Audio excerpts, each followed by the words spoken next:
And we're live. We are. Welcome. Do you want to do it? Or? No, you can do it. It's fine. Okay, we're a little disoriented here. This is the second edition of the Big East Coast podcast. Thanks to you who are joining us live here today on this Tuesday afternoon. My name is Chris Novak. I'm joined alongside my colleague Rob O'Neill. We are the co-managers of Big East Coast Bias, as you already know. Yeah. After our St. John's podcast the other day, we've decided to talk about DePaul basketball today. No guests on the show today. Unfortunately, we were unable to bring someone on we had planned to based on some schedule conflicts. We were supposed to do it yesterday, but ran into some difficulties with that. So we had to do it today, and unfortunately the schedules clashed, so we had to just make good with what we've got. Yeah, I mean, pretty much. I've been real busy, so I'm busy today too. I was just able to carve out a few minutes to get this in because, the day before you have like a flight somewhere is always the day you're busiest.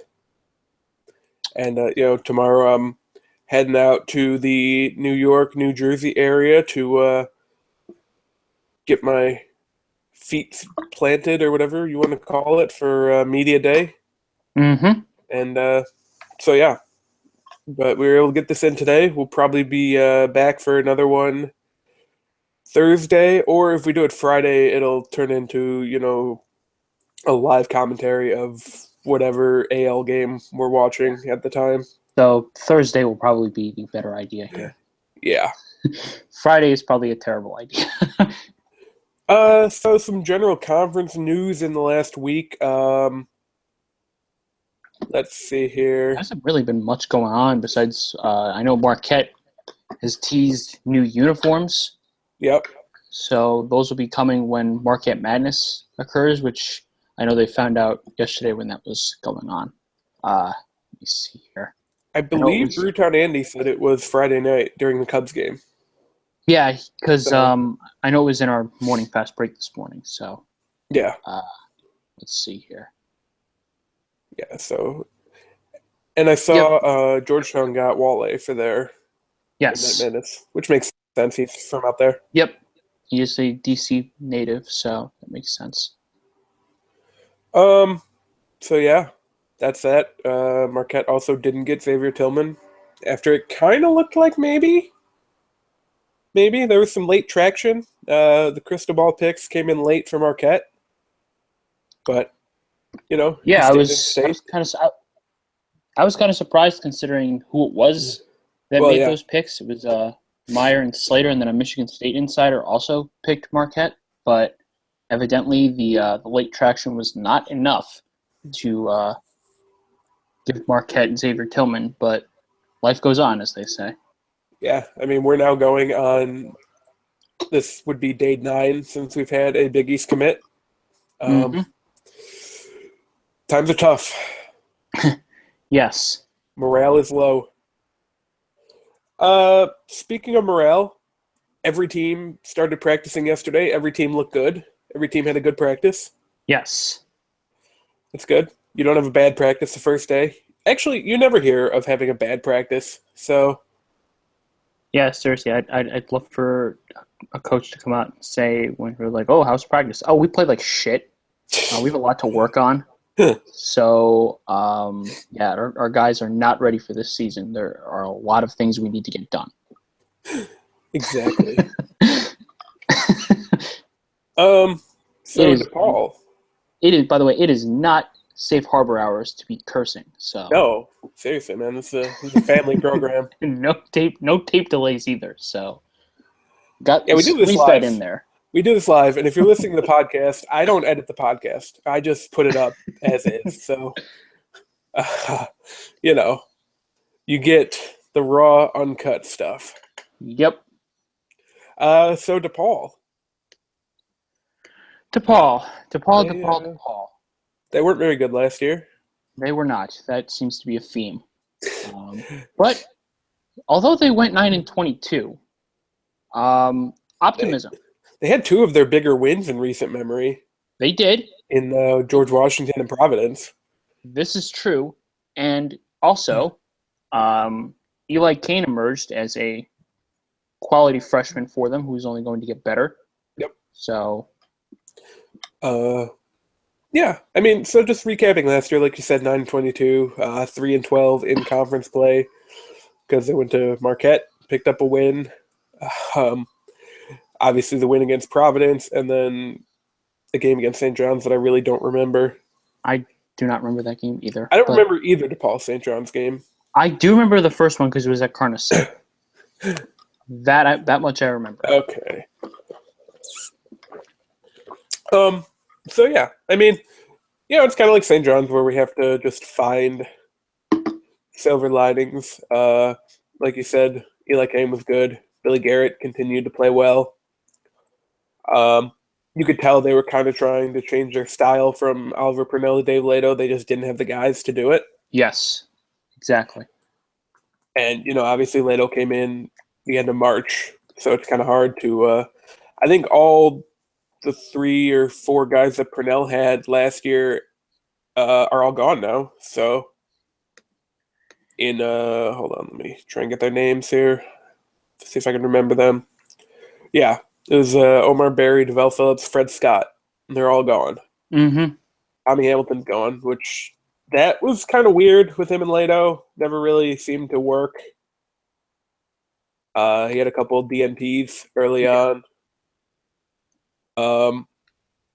But, Eli Kane's a nice piece to have. It'd be nice if Billy Garrett had a couple more years, but, do what you got to do. Had a couple nice players coming in. They actually started recruiting, what's it called? La Lumiere in Crown Point, Indiana, pretty close. Yep. They started, and that's a pretty solid basketball program.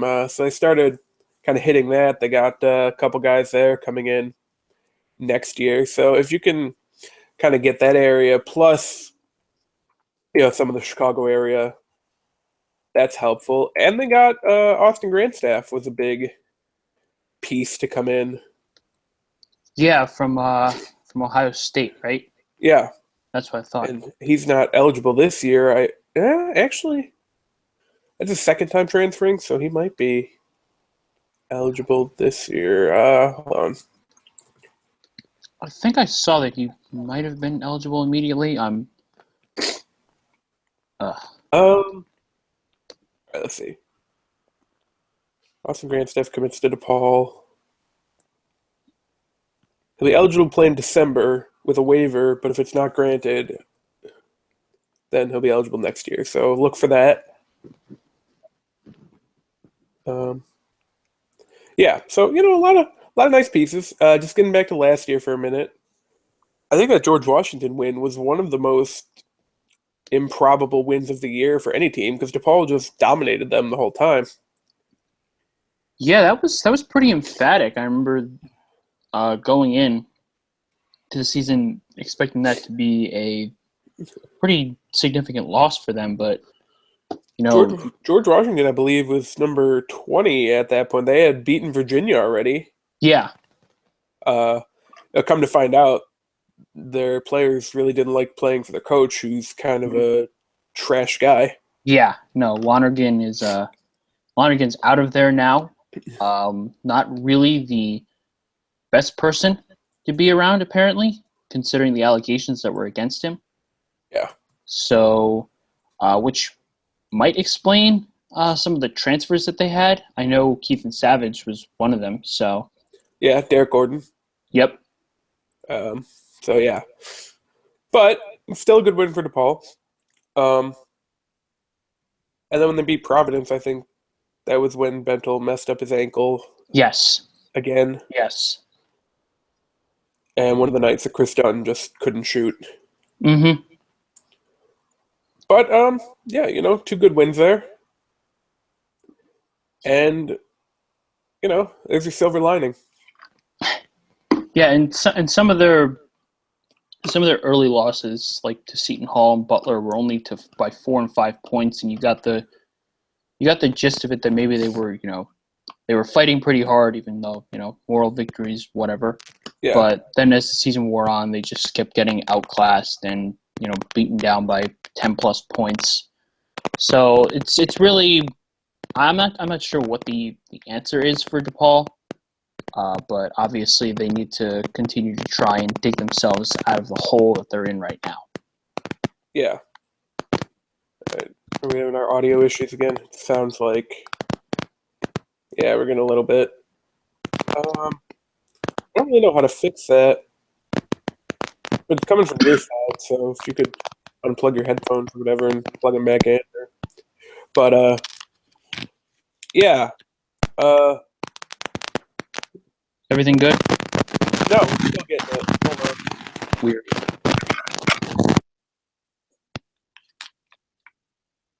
All right. Good right now. So I don't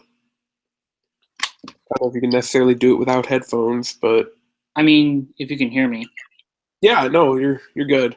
All right, then screw it. I'm gonna try and plug mine back in, and if it doesn't work, then we'll both go sans headphones. It's not a big deal. No. So yeah, that was last year.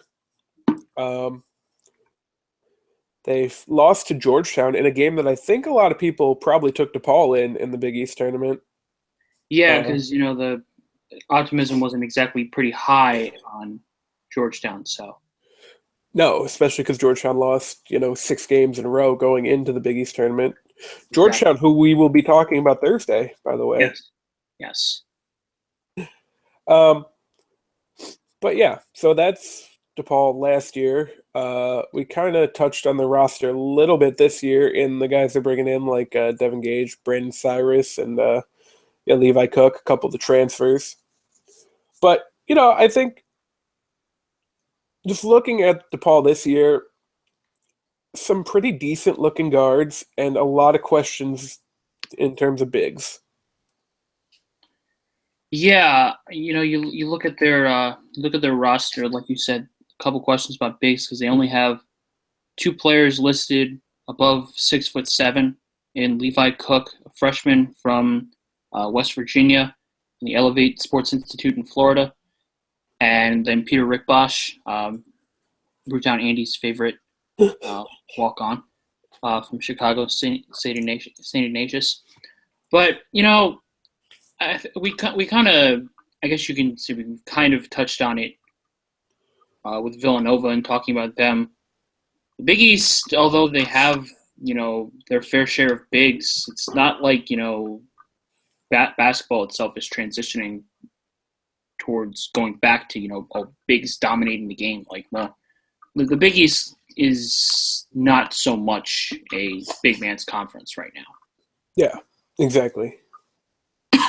It is very guard heavy, and you can see that in the way that teams are recruiting and teams are pulling in players and focusing and emphasizing on certain like on wings and guards and whatnot. That's not to say that the big man's becoming of lesser importance or whatever, but no, just based on the makeup of the conference. So yeah, you're right.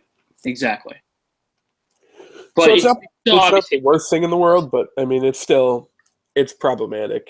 Mm-hmm. Yeah, exactly. Like you said, it's still obviously a problematic situation if they run into teams who are going to out rebound them big time because they don't have the length to line up with them. So they're going to have to get creative.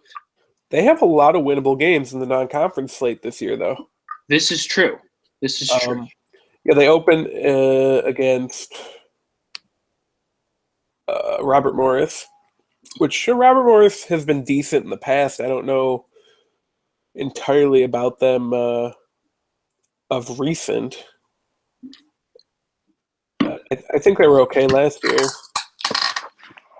Yeah, no, they should be fine. But that game is still pretty winnable for them. And then they open their final season at the Rosemont Horizon, which we'll get more into in a little bit, with Rutgers in the Gavitt games, a game that I'm definitely going to try and go to.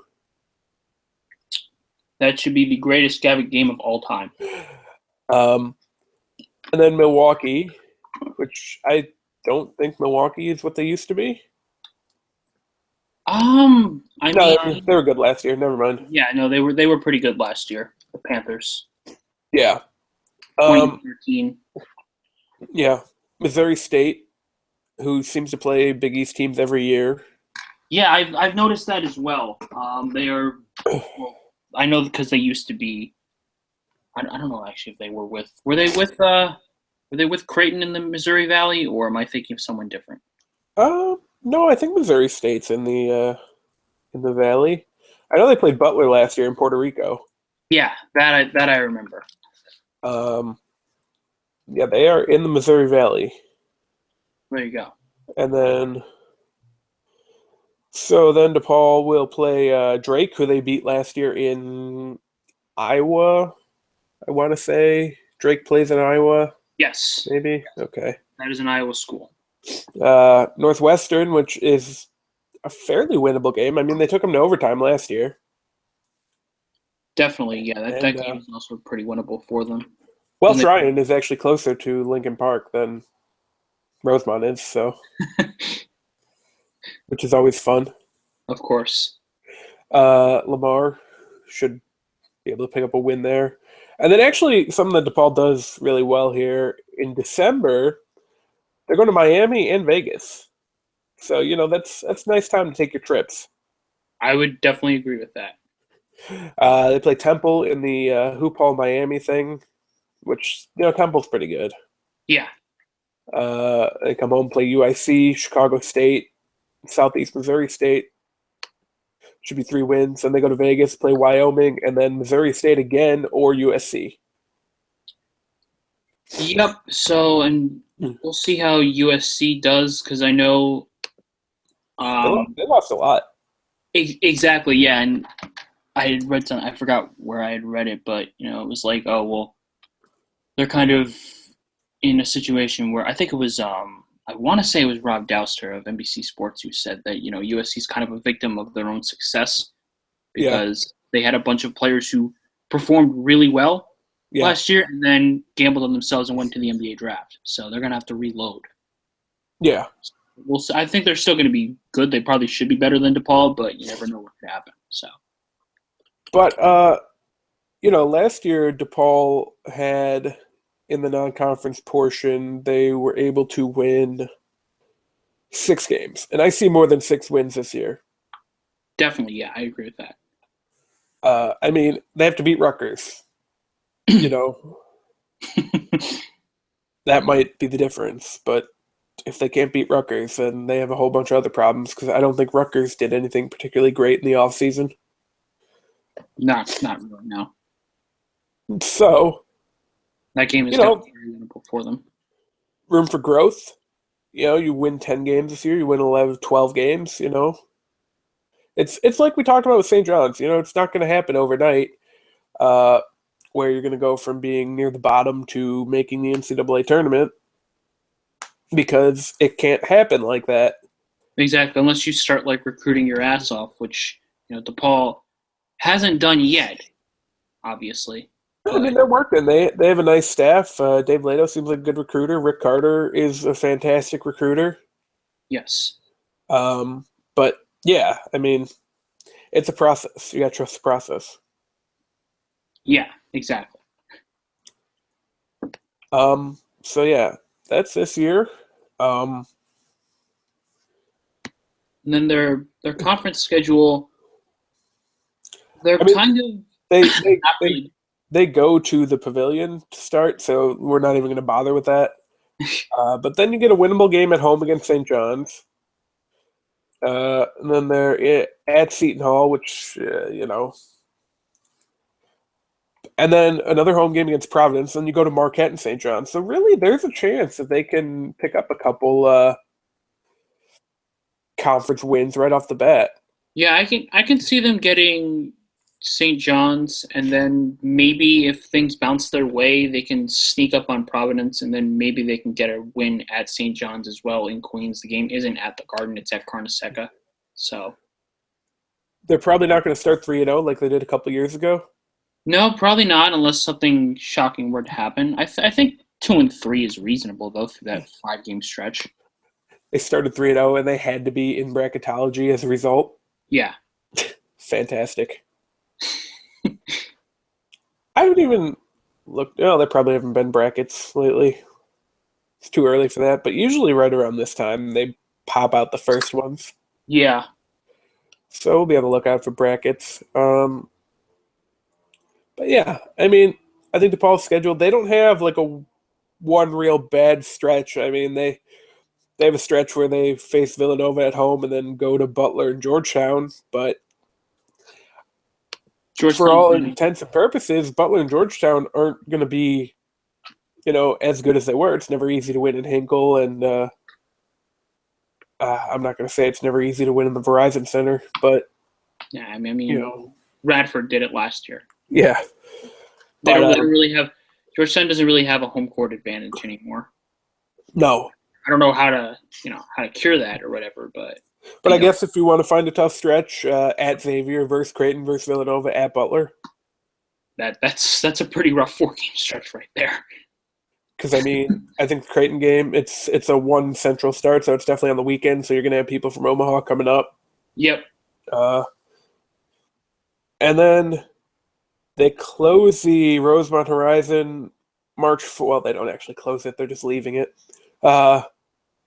March 4th against Xavier, so get your tickets. I appreciate you calling it what it should be called. It's weird because I'm not usually allowed to. You're not allowed to? Well, I have another sort of gig where I am there a lot, and I got to call it by its name, and it pains me. It is and forever will be the Horizon. Exactly. I don't care. Just like the Sears Tower is the Sears Tower. Not exactly. It's called now. Yeah, or like when they were thinking of changing the name to Wrigley Field. Were they really? Well, when the Tribune was selling, everyone's like, well, the naming rights to the field and the whole field, it's a whole package. So what if someone else buys them? Now, you see, fortunately, the Ricketts family ended up buying them, and, it all ended up being okay, but yeah. I had no idea. That's wild. Yeah. So yeah, that, I don't think we should get to questions yet, but I think we've kind of touched on almost everything that we could have. I mean, yeah. Because, you can easily say that, Garrett's probably going to do well again in his final season. Yeah. Eli Kane should improve.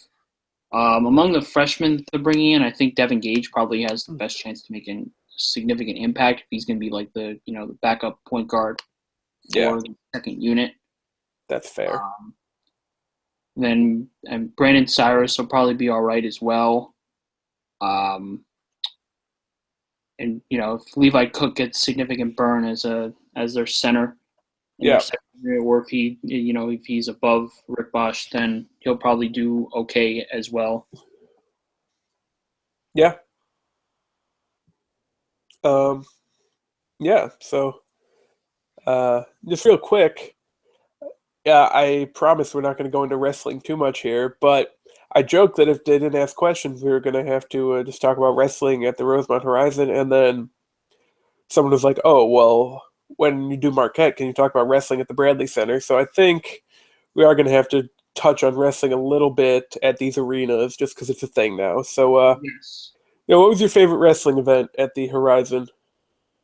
Well, since I wasn't at Bailey's first match at the Horizon, which happened the other day, you'll notice the shirt. It's great.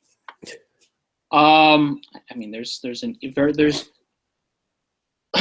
there's 3 choices that come to mind off the bat, and it's WrestleMania 13, WrestleMania 22, and Money in the Bank 2011. Recency bias aside, I'd probably lean towards Money in the Bank because it was the most complete event of them all. WrestleMania 13 had its moments. Didn't exactly have a great main event with Psycho Sid and The Undertaker. Sid, who apparently pooped his pants during that match, or trunks, whatever. But it did have, Bret Hart versus Steve Austin in a submission match. is arguably the best WrestleMania match of all time. And then you had WrestleMania 22, which is mostly notable for Edge versus Mick Foley and a pretty good main event with Cena and Triple H that was mostly amplified by the raucous crowd that was there. Yeah. And then, of course, you have Money in the Bank 2011, which is arguably the best pay-per-view of the 2010s. Punk winning the title and probably the best match of this era. I don't think it's remotely close when you take into account, storytelling and the match itself and everything else, the crowd atmosphere and stuff like that night. Yeah. So I lean towards that. But yeah, that's my opinion. Unfortunately, your fans in your area kind of stink sometimes, though. But yeah. Whose doesn't? All right. Questions. Yes. We actually have a bunch. Where do we start? Anonymous Eagle, do you actually expect DePaul's new arena to be completed on time? Yes, I do, 100%.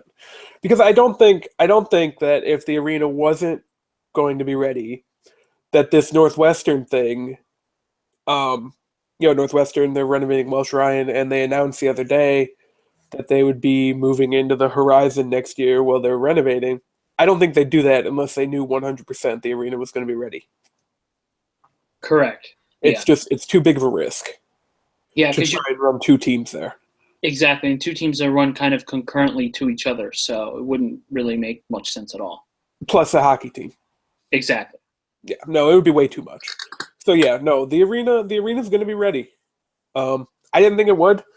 I thought, they'd have some problems with the construction and being winter and stuff, but they had a pretty mild winter last year up here, and I've seen some pictures. It looks like the roof is about done, and once you get the roof done, I mean, you can work through the winter. All your stuff's inside. Exactly. So yes. You think it's pretty much a lock? Yes. Sounds about right to me. What do you want the arena naming rights to be? Well, you can't do any worse than the White Sox did. That's exactly what I was going to say. You got that going for you. I mean, I think it'd be kind of cool if you could get a Chicago company to pony up, but Sears already has an arena up here. Allstate already has an arena up here. United already has an arena up here. So you're kind of a little bit hamstrung, I guess would be the word. Yep. You got a couple like banks up here that could get it, I guess. Probably won't be old style. But that'd be hilarious. Yeah,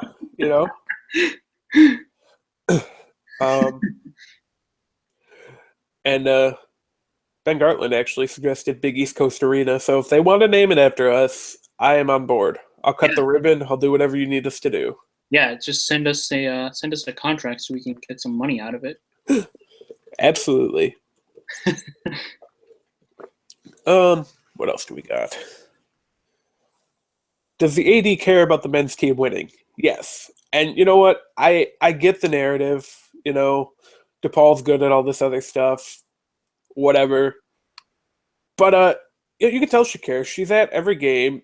She's in the press conferences. She's really, you could tell just body language and stuff, she does care. And, again, I get it. It doesn't always seem like it, but she does. Yeah, I mean, you're a little bit more qualified to answer that question, I guess. If you're in that area, you probably know a bit more about that, so I'll side with you here. Yeah. Is Villanova a legitimate threat to DePaul in the Big East? I think they might be. I think that Villanova team is pretty decent. Yeah, they have some players on that squad. Look out for Chris Jenkins and Josh Hart. I think they're capable of big things.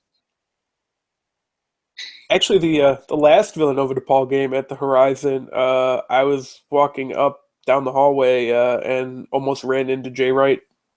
Legitimately, almost ran into him.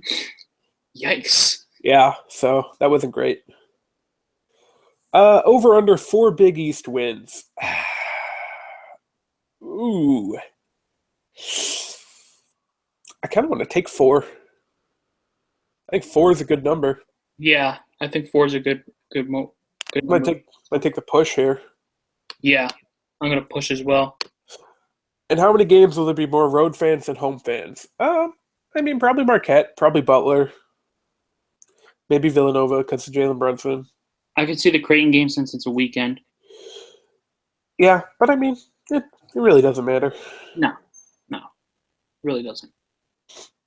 Uh, which, speaking of, KenPom has Horizon at 18.5 in terms of attendance, and that seems way high. That's way, way high. Because I know they got the upper deck, but the upper deck's only like 10 or 15 rows deep. Do they even have 5 for wrestling? No, I don't. What is.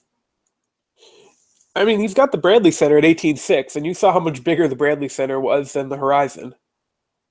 So Wikipedia I don't. says they do 18 to 11 for pro wrestling. So, Yeah, I know, huh? but I still don't see it. No, I don't either. I mean, I'm in the arena pretty frequently, and it doesn't seem that big, especially when you're like down on the floor. So, I mean, I guess, but still. All right, we got more questions, I would imagine, somewhere. Maybe. Um, Can DePaul not beat Marquette at home this year? I don't have control over that one. That yeah, I mean, hopefully for Marquette's sake, you'd rather not lose to DePaul. Let me tell you who Marquette will beat at home 100%, Providence. yes, Because that's just a thing. You actually wrote about it last year, I did, and and the then they only played the thing two overtime game. yeah, and Providence can only hope that bats don't show up again like they did a few years ago. Yes. And listen, and about that, and I guess I'll briefly touch on that. If you go through a game where you have to deal with bats, and then you couldn't even beat them in double overtime, I don't know what to tell you. No. I don't know what to tell you. It does not get much worse than that. Yeah. Uh, is Eli Kane one of the most media-friendly players in the Big East? Yes. Eli Kane, through the help of the DePaul, media folks, we've talked to him for 2 different pieces this year, and he seems to give very good answers. I hope he's at media day. I was just going to say the same thing. Uh, Actually, and this is just based on, personally, and it's because I'm in the area, but I think DePaul's media department is probably the most accommodating in the Big East to us. I would agree with that too. So yeah. Will the new stadium improve recruiting enough to top 5 in the Big East? I mean, maybe. You got all these Chicago kids that want to maybe stay close and play in a decent facility. You know what would also improve recruiting? If you get DePaul and Illinois to play every year. Also true. Also true. So I would say yes, but I mean, it's hard to be consistent top 5 recruiting in the Big East unless you're Villanova because it changes so much. Yeah, exactly. And you have to deal with different competition now. So Um, is Peter Rickbosh the hero DePaul needs or the hero that DePaul deserves? Well, like we said, he might get some good minutes this year. So yeah, watch out for that, man. I would say needs and deserves. Yeah, yeah. So what else do we? That's it for questions. So we're kind of breezing today. Yeah, seriously, this is Uh, a very quick, very yeah, quick podcast. which is good. It is. It is. You got wildcard game predictions? Well, do you want me to give what I want to see or what I think will happen? Because Either one. I mean, since we're going to be back Thursday, we don't have to give full predictions yet, but let's get this out of the way here. I don't know what I want for the NL. What I want for the AL is the Orioles to beat the Blue Jays because the Blue Jays are a bunch of minors. Yeah, okay. I think I like the Orioles too. Big Manny Machado guy. Really Yeah, like Manny Machado. yeah. I think that I think Baltimore is just I trust them a little bit more than Toronto, especially from the starting standpoint. And they obviously with the bullpen and Zach Britton and whatnot. So You don't trust Marcus Snowman? it's not that I don't trust Marcus Snowman. I'm surprised that they went with him instead of Liriano because the Orioles hitters have been better against right-handers than left-handers this year. Yeah, that's true. But I get it. He's like their ace of the staff, and he's like the figurehead of them. So you're not making an NL pick? Listen, the NL is weird because it's do I want to endure even your BS, or do I want to endure the Mets? And I'm not sure what I want to endure with less. Look, it's already a pretty great year in that 2 of the 3 of the Cardinals, Giants, and Mets won't make the playoffs. So that's good. I think in the NL, I would want the Mets to win, I think. Just because, Syndergaard's going to go tomorrow, so he's not going to be ready to go again until next week. Yeah, I shouldn't pick. I shouldn't pick. I think that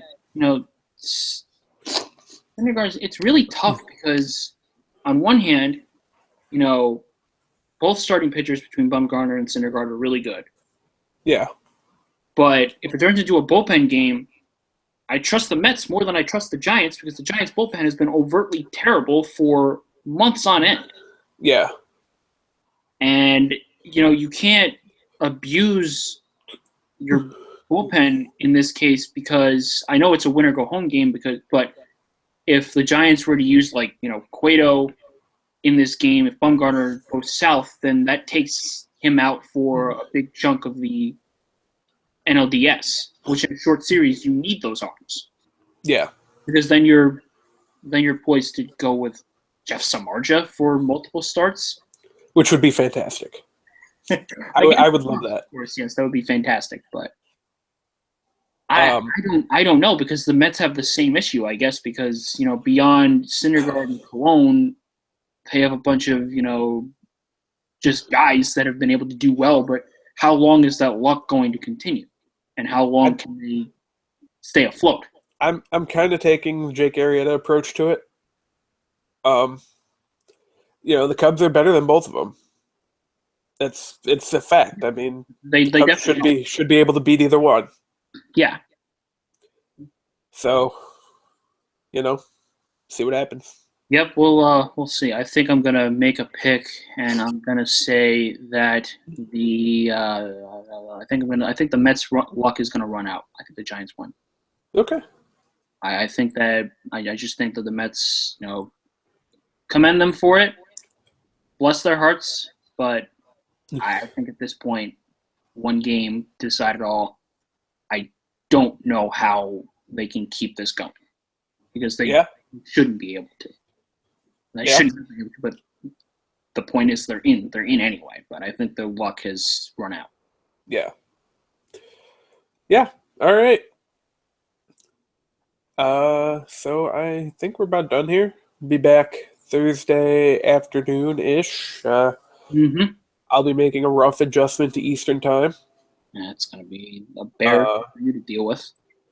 Rumor has it there's a Tim Hortons out there, so the coffee choice might have to change for Thursday. That rumor is confirmed, and it is a hop, skip, and a jump from my house. So, yeah. So we'll be back Thursday. Today's Tuesday. We'll be back Thursday. Yep. So yeah. For Chris, I'm Rob. Thank you for your continued support of Big East Coast Bias. We will see you Thursday.